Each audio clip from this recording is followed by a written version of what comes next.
آپ نے حضرت عمر سے فرمایا عمر تیرے زمانے میں ایک شخص آئے گا، اس کا نام ہوگا اویس، اس کا قبیلہ ہوگا مراد، اس کی شاخ ہوگی کرن، اس کا رنگ ہوگا کالا، قد ہوگا درمیانہ، اور ایک سفید نشان اس کے جسم پر ہوگا۔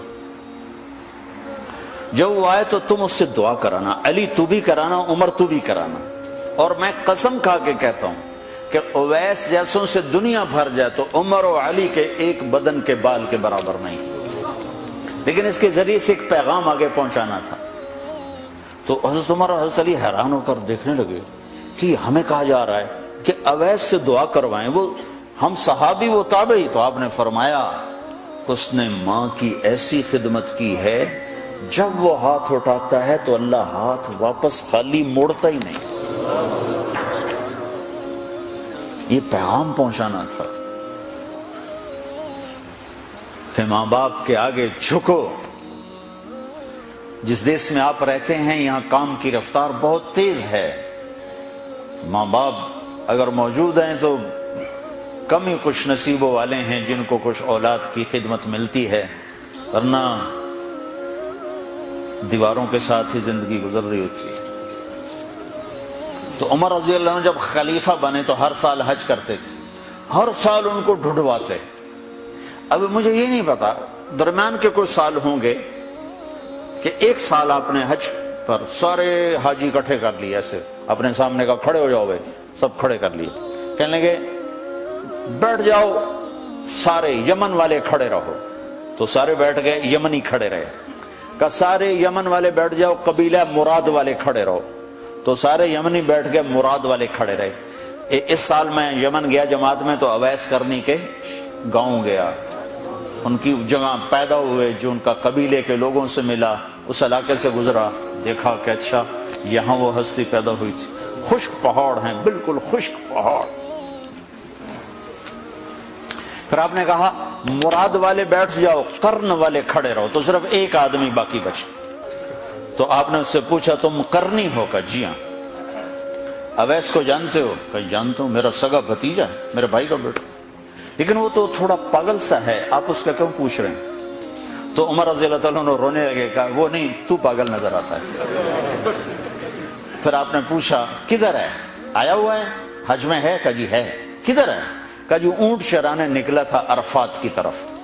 تو حضرت عمر نے حضرت علی کو ساتھ لیا اور دوڑ لگائی اور پہنچے عرفات کی طرف، تو دیکھا تو ایک آدمی ایک کیکر کے درخت کے نیچے نفل پڑھ رہا اور اونٹ اس کے چاروں طرف چل رہے۔ تو یہ دونوں حضرات بیٹھ گئے، تو انہوں نے اویس نے محسوس کیا کچھ آ گئے لوگ، تو انہوں نے نماز مختصر کر دی، سلام پھیرا۔ تو حضرت عمر نے پوچھا کون ہو بھائی؟ کہا جی مزدور ہوں۔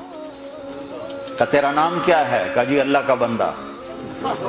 کہا بھائی ہم سارے کے بندے ہیں، میں پوچھ رہا ہوں جو نام تیری ماں نے تیرا رکھا وہ کیا ہے؟ تو وہ تو پہچانتا نہیں تھا کہ عمر کون ہے، علی کون ہے، وہ تو پہلی دفعہ حج پہ آیا تھا۔ وہ کہنے لگا تم کون ہو میرا انٹرویو کرنے والے؟ انٹرویو تو میں اپنی طرف سے کہہ رہا ہوں۔ میں کہا تم کون ہو میرا پوچھنے والے؟ تو حضرت علی بولے یہ امیر المومنین ہیں عمر بن خطاب، اور میں ہوں علی بن ابی طالب۔ پھر وہ ایسے ایک دم گھبرائے، دونوں کو سلام کیا، میں معذرت چاہتا ہوں میں نے پہچانا نہیں۔ تو عمر رضی اللہ عنہ نے فرمایا ہاتھ اٹھا، ہاتھ اٹھا۔ برمنگم والوں کو پیغام پہنچے کہ ماں کی خدمت کیسے کی جاتی، کہ عمر جیسا ہاتھ اٹھوا رہا ہے، علی جیسا، علی جیسا۔ تو وہ کہنے کہ میں آپ کے لیے کیسے ہاتھ اٹھاؤں، میری اوقات ہے کہ میں آپ کے لیے دعا کروں؟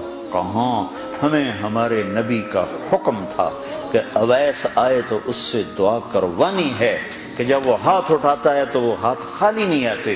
کس وجہ سے؟ تہجد، جہاد، تبلیغ، ذکر، تلاوت، تسبیح، حج، عمرے، نمازیں، روزے، ذکر، تلاوت۔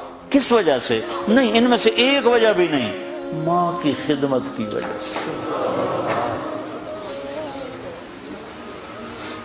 پھر ایک اور جگہ آپ نے فرمایا کہ لوگ جب جنت میں چلیں گے تو اویس بھی چلے گا، جب جنت کے دروازے پر پہنچے گے تو اللہ تعالیٰ فرمائیں گے اویس کو روک لو، باقی کو جانے دو۔ تو اویس گھبرا جائیں گے، کہیں گے یا اللہ مجھے کیوں روک لیا ہے؟ تو اللہ تعالیٰ فرمائیں گے ٹھہر جاؤ، جانے دو ان کو۔ ہاں بھائی، اب یہ سامنے جہنم کے لوگ کھڑے ہوئے ہیں، تو شفاعت کر، تیری تو فعل لاکھوں انسانوں کو جنت میں ڈالو، تجھے اس لیے روکا ہے کہ تو شفاعت کر، جدھر تیری انگلی اٹھتی جائے گی ان کے لیے جنت لکھتی چلی جائے گی، ان کے لیے جنت لکھتا چلا جاؤں گا، جدھر جدھر تو انگلی اٹھائے۔ صرف پونڈ ہی سب کچھ نہیں، مائیں بھی بہت کچھ ہے، صرف پونڈ ہی سب کچھ نہیں ہے، باپ بہت کچھ ہے۔